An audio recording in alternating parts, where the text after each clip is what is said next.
Hi అండి, welcome back to Jessie cooking recipes. ఈరోజు నేను రాగి ముద్ద ఎలా ప్రిపేర్ చేయాలో చూపిస్తున్నాను. ముందుగా స్టవ్ ఆన్ చేసి ఒక కళాయి కానీ లేదంటే చిన్న లోతుగా ఉన్నది ఏదైనా సరే పెట్టుకోవచ్చు. 2 కప్స్ వాటర్ వేసుకోవాలి. తర్వాత 1/2 టేబుల్ స్పూన్ సాల్ట్ వేసుకోవాలి. వేసుకొని నీళ్ళు మరిగేంత వరకు మరిగించుకోవాలి. తర్వాత ఇందులోకి 1.5 కప్పు రాగి పిండి వేసుకోవాలండి. వేసుకొని బాగా కలిపేసుకోవాలి. గరిట లేదంటే చిన్న చపాతీ కర్ర టైప్లో ఉంటుంది కదండి, దాంతో కూడా మిక్స్ చేసుకోవచ్చు. కలుపుకొని మూత పెట్టుకొని 1 నిమిషం సిమ్లో ఉడికించుకోవాలి.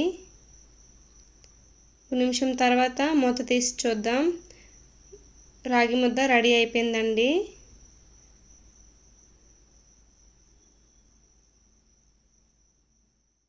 ఒకసారి బాగా కలుపుకుందాం.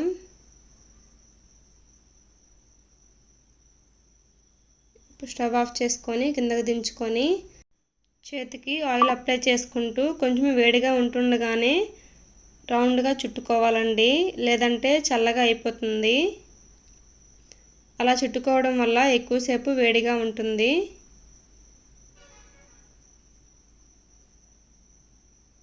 నేను తీసుకున్న మెజర్మెంట్కి 4గురికి సరిపోయే విధంగా రాగి ముద్ద తయారైందండి.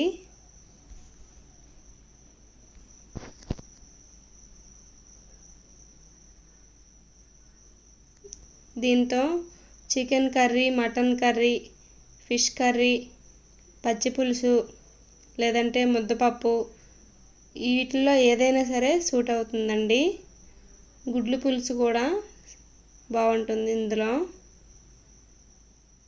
అప్పుడప్పుడు ఇలా చేసి పెట్టుకుంటే హెల్త్కి చాలా మంచిదండి. లేడీస్కి కూడా మెన్సెన్స్ ప్రాబ్లం కూడా ఉండదు.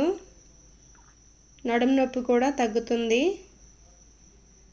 వారానికి ఒక్కసారైనా సరే ఇలా చేసి తినండి. ఇప్పుడు ఇందులో నేను మటన్ కర్రీ చేశానండి. మటన్ కర్రీ వేస్తున్నాను. అంతేనండి, రెడీ అయిపోయింది. ఈ రెసిపీ మీకు నచ్చినట్టయితే నా ఛానల్ని సబ్స్క్రైబ్ చేసుకోండి. Thank you for watching.